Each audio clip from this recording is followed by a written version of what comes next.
Hello and welcome back to Practical Stoicism. I'm your host, Tanner Campbell, and today I'm going to be having a discussion with Sharon Lebell. Sharon Lebell wrote a book some years ago called The Art of Living, and that book is probably single-handedly responsible for me being here today. And I might mean that in multiple ways. I at least mean that in I wouldn't be podcasting about Stoicism if it wasn't for Sharon. So to have her on the show, knowing that she does not give many interviews and knowing that she had such a big impact on me was kind of a celebrity freakout moment for me a little bit.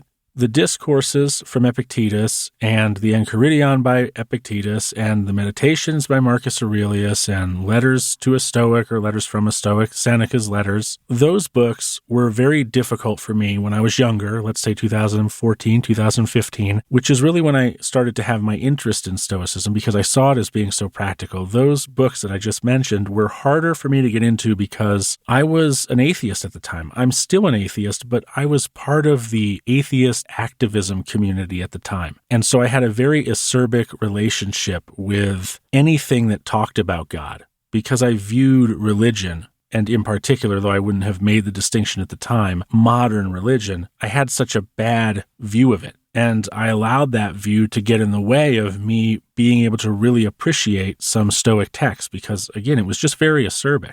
When I saw Sharon's book, The Art of Living, there was something very different about it. Number one, it was short. It was probably only 120 pages. And number two, the cover of it didn't look like every other cover of every other Stoic book I had seen on the shelf at that time. It was a marble statue of a woman. Now, a marble statue or bust is very common among Stoic books, right? It seems to adorn the cover of every Stoic book I see in the library or in the bookstore or on Amazon. And I'm going to try to not fall into that trope myself for my book, but I may end up doing just that. And while Sharon's did have a marble statue on it, the woman was a woman and facing away, and the font on the cover was more flowing, and it wasn't as academic a looking piece of work as what I had come to be kind of expecting whenever I saw something about Stoicism. And those factors combined to make me think, maybe I'll give this one a read. It looks a little more modern. Obviously, it's different or it wouldn't look the way it looks. And perhaps it'll be good for me to read this. Maybe this will be a way I can push through and get enough of an appreciation for Stoicism that I can go on and read those other books. And that is exactly what happened. I think within just a few pages, maybe fewer than a few, maybe just one page, I realized that I was looking at a representation of things I had tried to read that was going to enable me to put aside that acerbic relationship I had with modern religion and realize of that acerbic relationship, that it was going to get in my way of something more important than me having qualms with modern religion. And by the time I finished that book, which I don't even think took me a day because it was so short, I realized that Stoicism was the exact philosophy, maybe the only philosophy that I wanted to learn more about. And if Sharon hadn't written that book, and if I hadn't picked it up, I wouldn't be here today. And that I might mean that in more than one way. I don't know what my life would have been like if I hadn't found Stoicism. I was depressed at that stage in my life for a number of reasons. Now, I wasn't morbidly or clinically depressed, but I was a pretty sad person.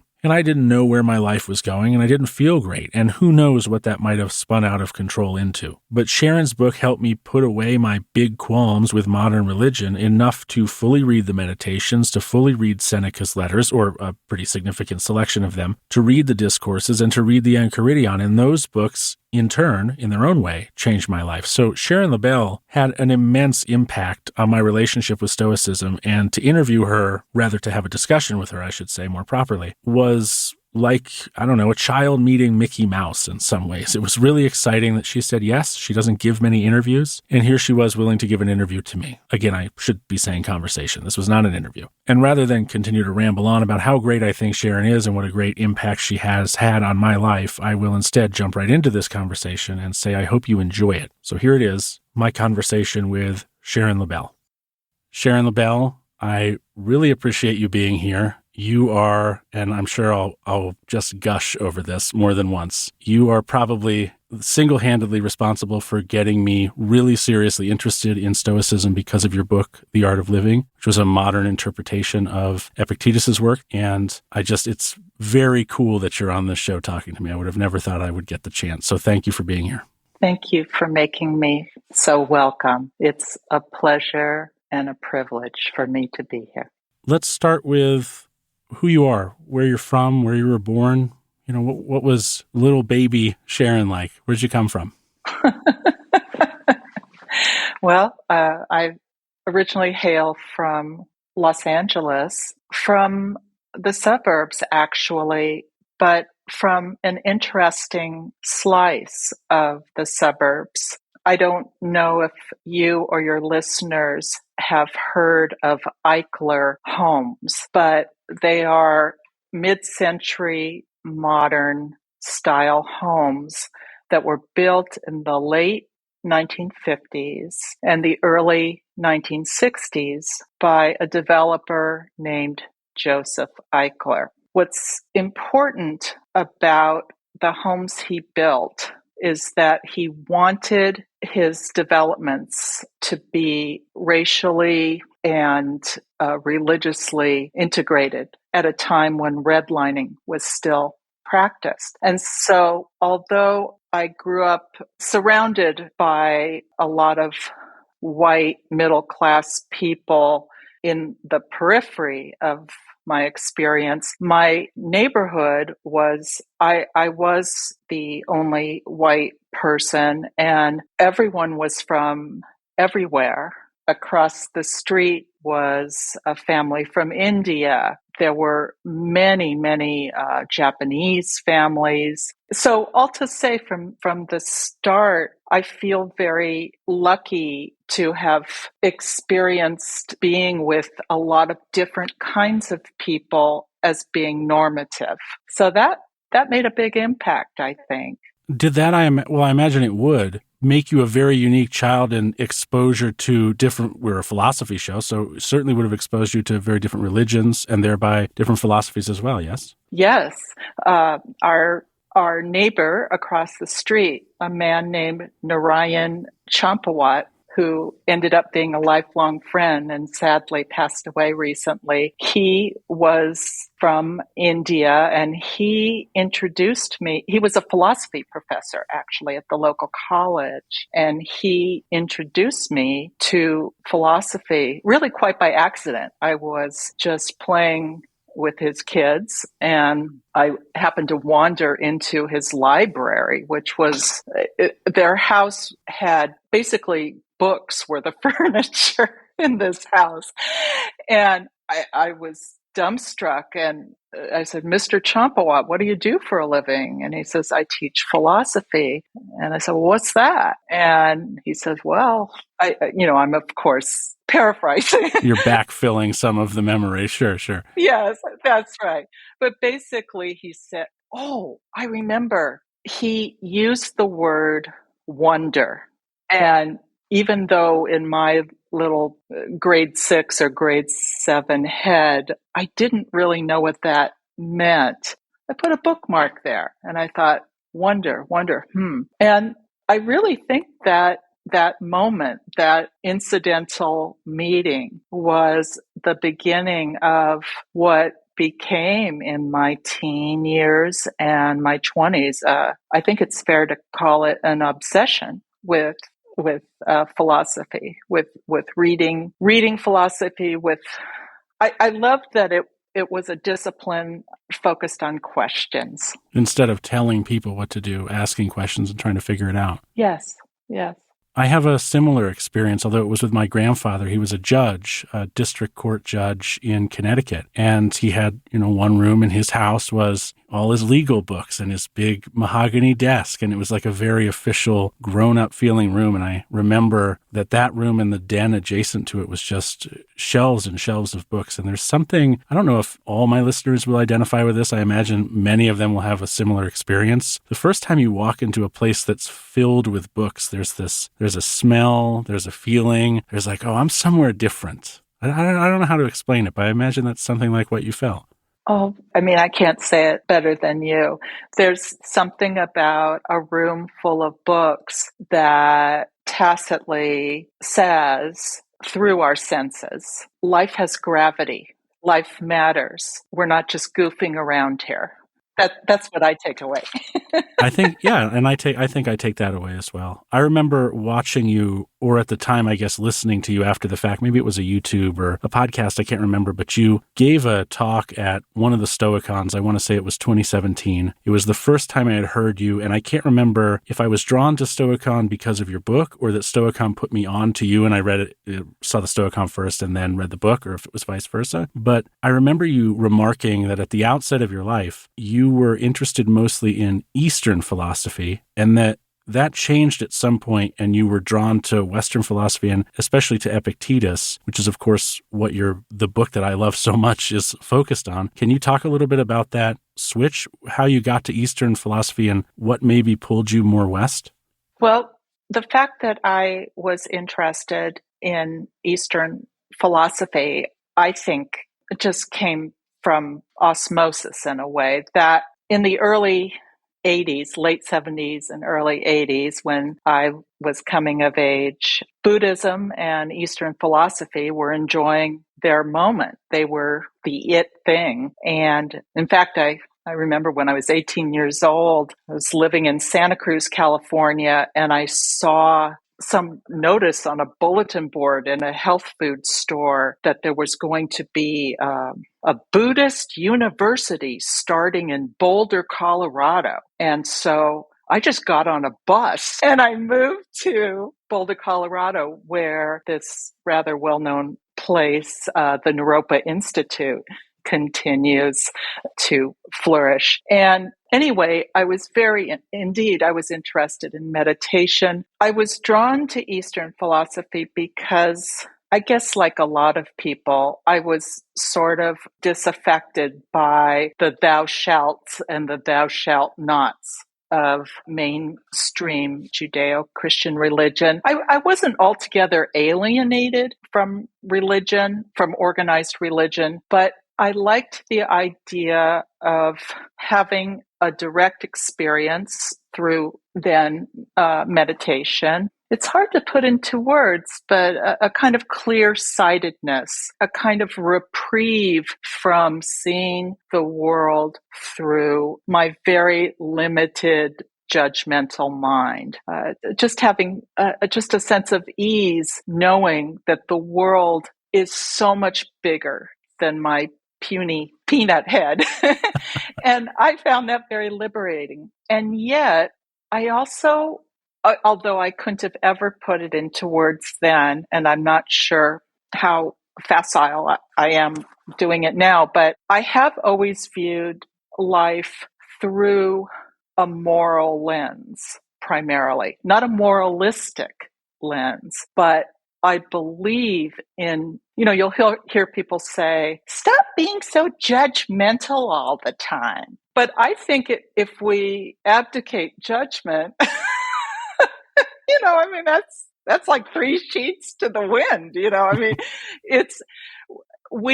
I believe that we encounter experience in terms of value gradients, good, better, best, bad, worse, worst.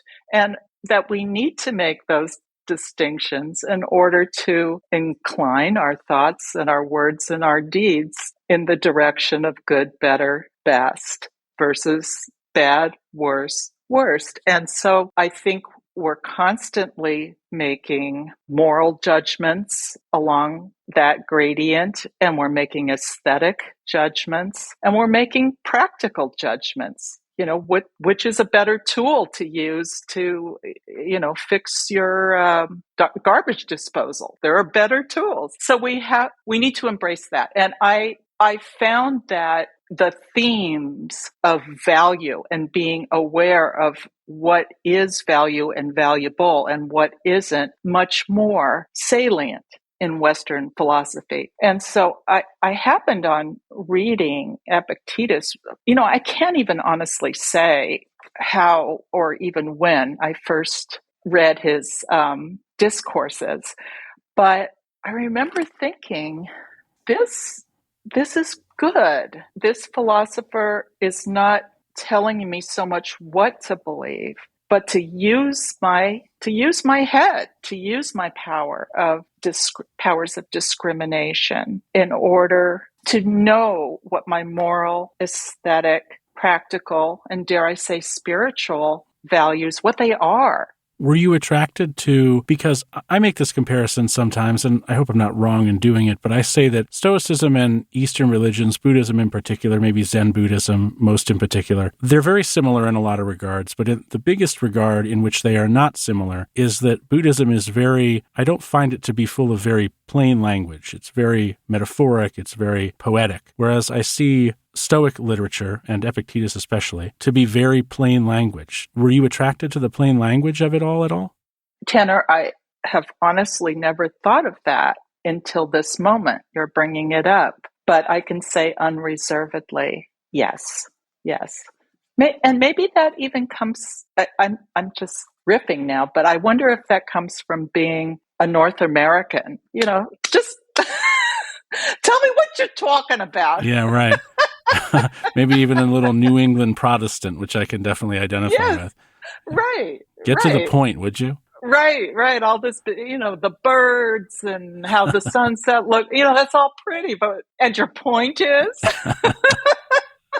Well, so you get drawn back to, or rather to Western philosophy, and then you wind up in, if memory is serving, 2010, 2011, deciding that you are, and I feel like the research that I did to prepare for this interview suggested that you actually wrote this book before you wrote the book I'm thinking of. So you did an interpretation of the art of living, but I think you did one just before that didn't really hit, and then this one did. Is that right? Yes, it's true, and they were very much related. I started out, and I really did it for myself first, doing an interpretation of Epictetus's his Enchiridion, just his manual. So it was a very small book. And actually in the publishing trade back in the day, they used to have this format that they called Little Treasures. Oh, I remember that. So I wrote this book as part of a line of Little Treasures. And it did okay, but then I thought so much is left out here because Epictetus's broader extant work, that the discourses, or at least the discourses that remain for us, because apparently many of them were lost back in ancient times. There was so much richness in, or just so much practical wisdom that you could apply in your everyday life. And so I went back to the publisher and I said, I think we need a broader treatment here. And fortunately, they gave me the go-ahead. And how did you approach writing that? I always wonder I write about 14,000 words a week for this daily podcast that I do. And I still think writing a book, even though I'm in the middle of doing so, is such an overwhelming task, especially when it changes from being for you, as you said, the first book was mostly for you, to being for the masses, so to speak. What was that like? That had to be it's got to be a big mind shift, right? It certainly was. And I wish I could say it was some orderly or even pleasant process, but I would be lying if I said that. Well, we can't do that. That wouldn't be very stoic of us. That wouldn't be very stoic. So I'll just say straight out how it all went. Actually, in this very room I'm sitting in, it's kind of just a very big room with very tall ceilings, which helped me think. I had the whole floor strewn with translations, English translations of Epictetus, and also Marcus Aurelius's Meditations, just as a supplement to just broaden my sense of the spirit of Stoicism, because I did set myself the task of delivering the spirit of Stoicism, not over and against the letter of Stoicism, but my byword was accessibility. So I was just surrounded by these translations, and I would pick one up and then and read a section, and then read the corresponding section in, an altogether different translation. And then I would make notes, and then I would return to the notes, and there was no rhyme or reason to it. There just was no rhyme. And I was very fretful actually during the process because I did not want to possibly misrepresent the intentions of Epictetus. I mean, not that I could ever know what was literally in his head, but at the same time, I just felt it was so important to do a popular rendition. And of course, for academics, popularizers are the people they love to hate, right? Right, of course. Because we're seen as kind of dumbing stuff down. Or Well, it's harder, isn't it? Because it is in some ways extremely didactic and simple to do a word-for-word translation. But it has got to be truly terrifying to do an interpretation, because it's easier to get a translation right in a lot of ways. It is far harder, I think, to get a interpretation right, because it's an interpretation. So it's almost like no way to do it right. So I imagine this must have been very stressful. That it was. And finally, I just had to decide it was done, and, kind of stepped out in faith and handed in the manuscript and crossed my fingers. And I just kept telling myself the important thing is not to try to present myself as any kind of spokesperson for Epictetus or even Stoicism more generally. But I wanted the reader of this book to come away with a sense of the urgency and the preciousness of the life we've been given. And if the book somehow helps the reader to take their life seriously, not in a grim way. I mean, I love humor, and I think, humor is my vitamin H. I have to have it every day. But if the book could somehow inspire a person to want to, kind of disinter that inner sense I like to think we all have of a sense of destiny or the better part of our nature that we want to amplify. Because so many of us go through life, I think we live two simultaneous lives. There's our outward presentational self, which we have to labor to be intelligible to other people. We have to kind of modulate our communication, our body language, because what we're trying to do in any encounter with another person is to find common ground, either just to execute some kind of commercial transaction or to fall in love or a parent-child, whatever it is. But because that outward self has to be so kind of vigilantly curated all the time for public consumption, what can get pushed away or pushed down is that, I don't know how to say it, Tanner, just that, well, it doesn't sound grand, but just that sense of inner wisdom that does abide, that if we avail ourselves, if we can, of some stillness to hear it, to gain access, it kind of changes everything. Anyway, I hope this doesn't sound overly grandiose, but I was hoping that by writing what would seem on the surface to be a very simple, accessible book, that it would invite people to go deeper in themselves and to also go deeper in their reading of original philosophical texts. Well, now I know why you were so happy to hear that that is exactly what it did for me, and I'm sure it has done that for countless other people. I recommend this book very regularly specifically for that purpose, as an introduction to the concepts of Stoicism. I will recommend it before I even recommend Marcus Aurelius's Meditations, and everybody knows he's the poster boy of Stoicism, or so you would think. I always recommend Sharon Lebell and The Art of Living first. So I am glad that I get to say that to you because it was so informative for me. But how have others found it? Are you happy with the success of that book? I mean, it still ranks pretty high on Amazon. I mean, like it's selling pretty regularly, coming off the shelves every day. That's pretty cool. It's very gratifying that it's done well for a lot of reasons. One is that it's only sold by word of mouth.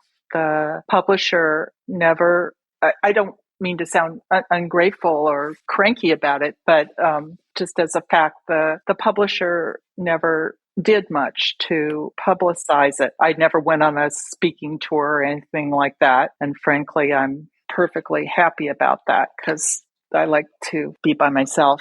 But what does please me about it is from time to time, I've heard kind of dramatic stories. Like I've gotten mail from a number of veterans who had been in Afghanistan, Iraq, for whom the book helped them, they felt, stay alive in themselves while they were witnessing unspeakable events that could have otherwise broken them. And to somehow feel, I mean, I don't feel like I did that because I think as someone who writes in a lot of ways, and I hope I don't sound like, some kind of Northern California nutcase.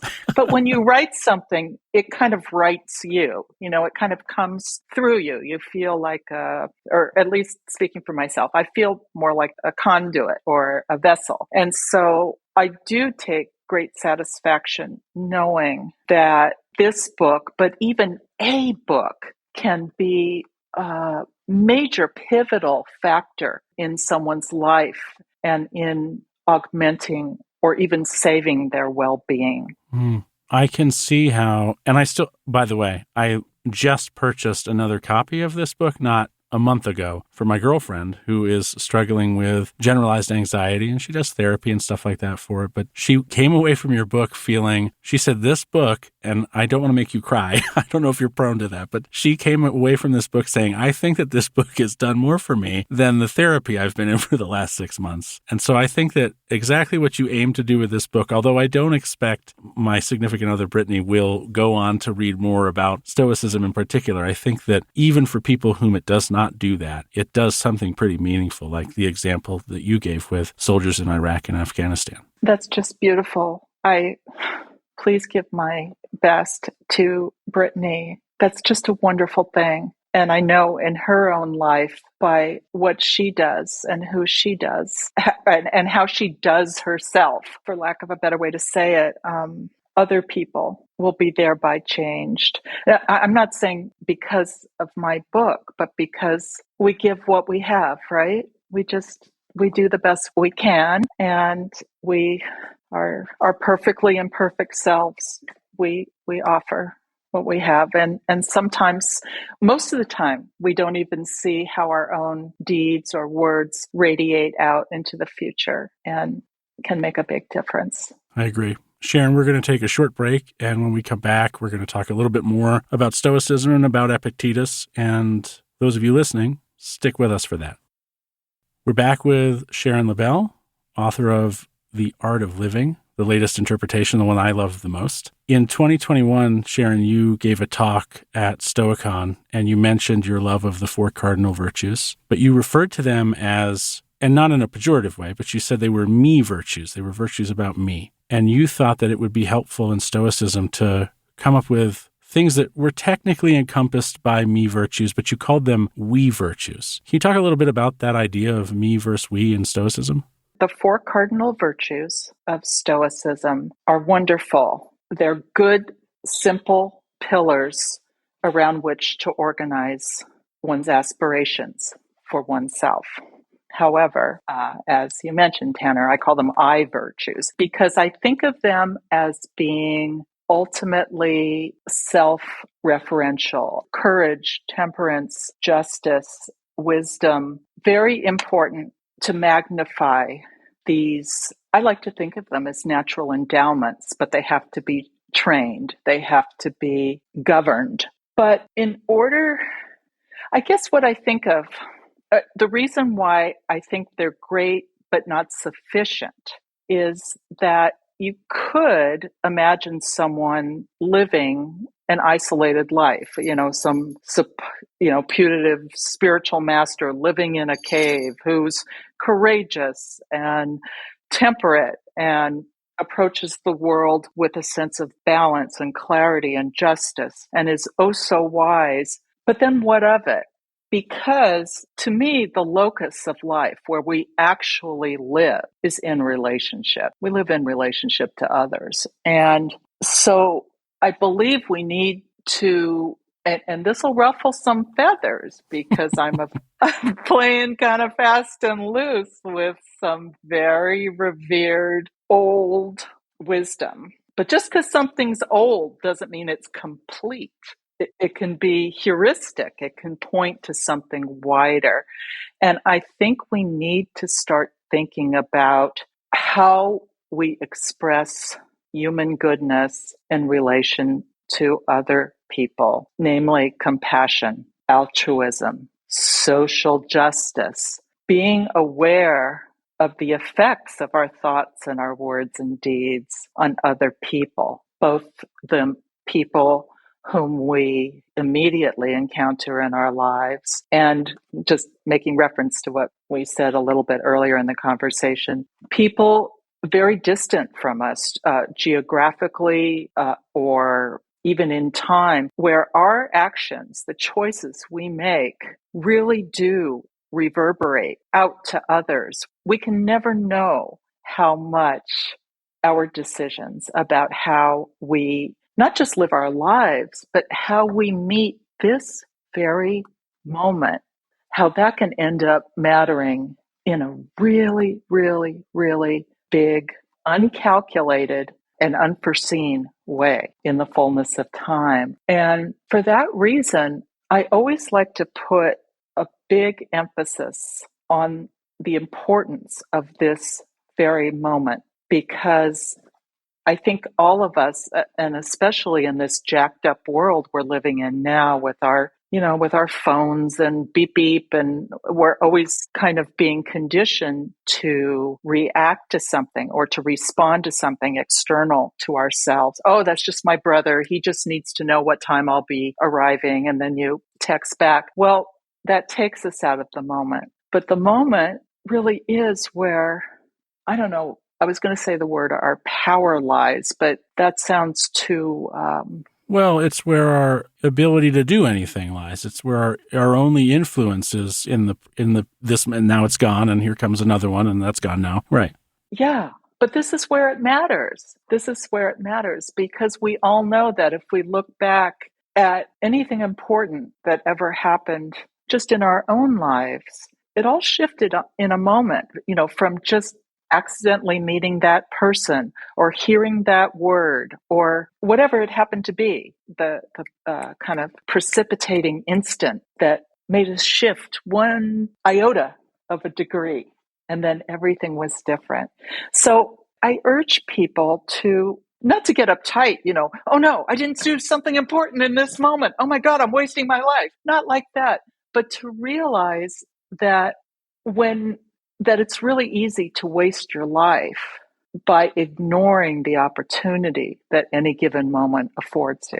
Especially when the case is that you have no idea. A lot of us will assume we're going to live to be 90. I mean, modern medicine's so good, and we could get hit by a bus tomorrow. We could, suffer any number of maladies and suddenly be gone. So it's not as though we have all the time in the world to be in the present moment. We're running out of present moments faster than we're gaining them, which is we don't gain them at all. We just get the number that we're fated for, I suppose. It's a limited natural resource. Yeah. You mentioned social justice, and I know that the term social justice, mostly because we have companies that it seems like part of their marketing is to care, and that's kind of suspicious to all of us with any sense, right? We're like, oh, yeah, how much do you really care? Yeah. And then we have people who do a lot of virtue signaling around the idea of social justice. It's more about an image that people seem to be maintaining than a genuine thing that people care about. But when we talk about social justice, we just mean, as the Stoics would have meant, wanting to stand up and do something about the dispreferred indifference in the world, to change the way the world is. And I have talked about on the show before how Stoicism, very unfortunately, can sometimes be mixed up with nihilism, as if it's, everything's fated, we're determinists, and so there's nothing that we can necessarily do, so why do anything? Let's just focus on ourselves. Like what you said about going and becoming a hermit and living that reclusive lifestyle. What are, in your eyes, some of the most important issues of justice in the modern day that you think any Stoic should, or rather can, have a serious impact on? My first reflexive thought is feeding people, making sure people not only have enough to eat, but not have to worry about where their next meal or the next meal for their child is going to be. And I mean, there's so many other very, very important topics of concern. But that is a good entry point, right? Because that is something that, I mean, you could have very easily come back with something like, well, racism is a problem or sexism is a problem. These are very large, seemingly we can't do anything to really solve these problems. It can feel that way because they're such overwhelming, large problems. But you say feeding people. Well, for goodness sake, everybody could do something small to make a difference. There are plenty of charities try to feed people in this country and other countries. There's a way to get involved in that. So I think that's actually a super answer because anyone can do exactly that. It's, you know what, to me, what's important about what you just said, Tanner, is, and again, it kind of revives this idea of the importance of moments. You know, the concept of social justice in and of itself, it can seem quite abstract, and our efforts to remedy certain injustices, they too can sound abstract. But where we can practice social justice is in the place and in the moment we actually find ourselves in the world. I return over and over again to that idea of just what can we concretely do right now. You know, so often, for example, we'll think about, oh, I'm going to run home and write a check to do something about climate change or something, which is very, very important. But then we'll pass, you know, a man on the street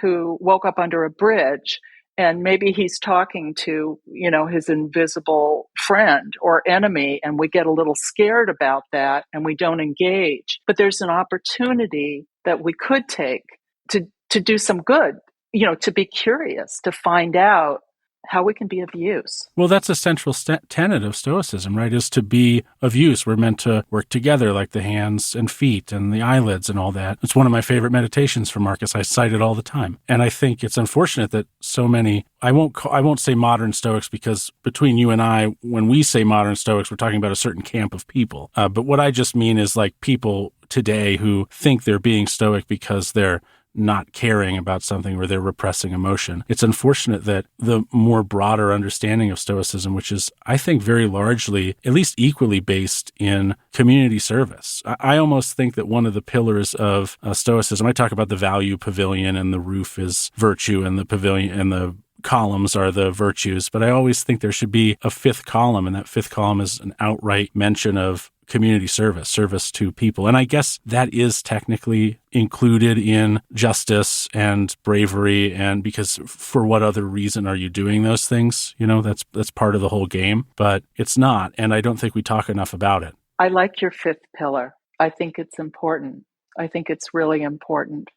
I wonder if it sometimes might be skipped over because it sounds a little bit prosaic. Yeah.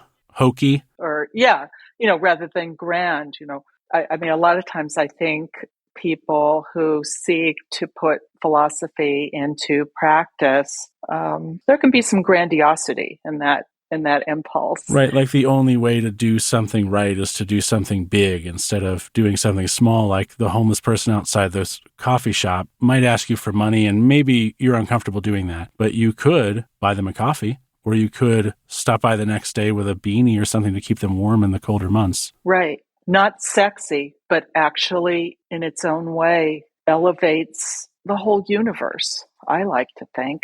Absolutely. Sharon, we're going to take one more break. I know you've got to get out of here, so we're going to take one short break. We're going to come back and we're going to talk a little bit about the walled garden and some of the things that are offered through that. Stay with us. We're back with Sharon Lebell, author of The Art of Living. And Sharon, before I let you go, because I know you've got a hard stop, I want to talk about the walled garden, what it is, where people can find it, and what you're doing over there. Sure. The walled garden is an experiment, a venture that I've started with two colleagues, Simon Drew and Kai Whiting. And what we're doing is creating an online community of philosophical, I don't like the word seekers, but people who are seriously engaging in philosophy, with philosophy, and looking for ways to connect it to everyday life. We have members from all over the world. We're still getting our sea legs, but we're doing philosophical mentoring. We do meetups where we talk about a particular philosopher or a particular philosophical question. And the beauty of it, I think, is that we've created a culture where I think participants feel safe to come as they are and to say what they really think or to ask so-called dumb questions. It's very welcoming. And I should say that I'm a big advocate of non-digital culture.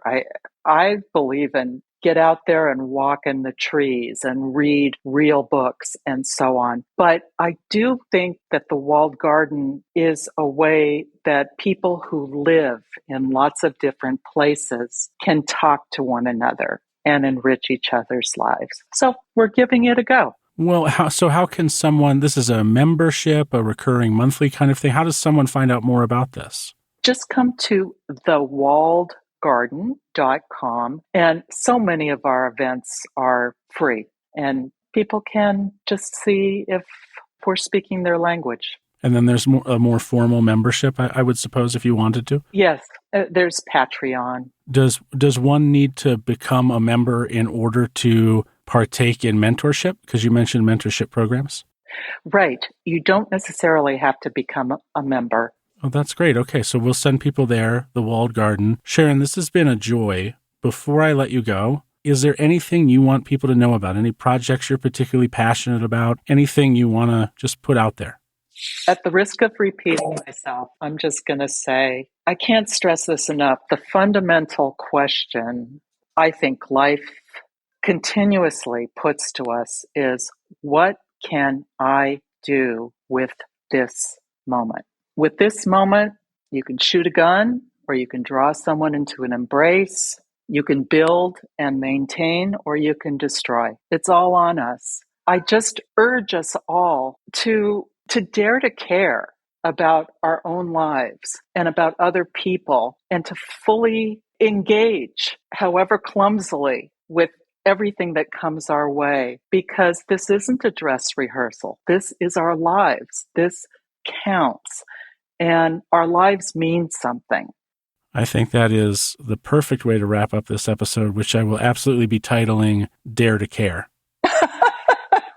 Sharon, thank you again for taking the time. I really appreciate it. It's been an absolute pleasure to meet you, and I'm sure we'll have you back on the show at some point. It's been a great time. I'd love that, Tanner. Thank you.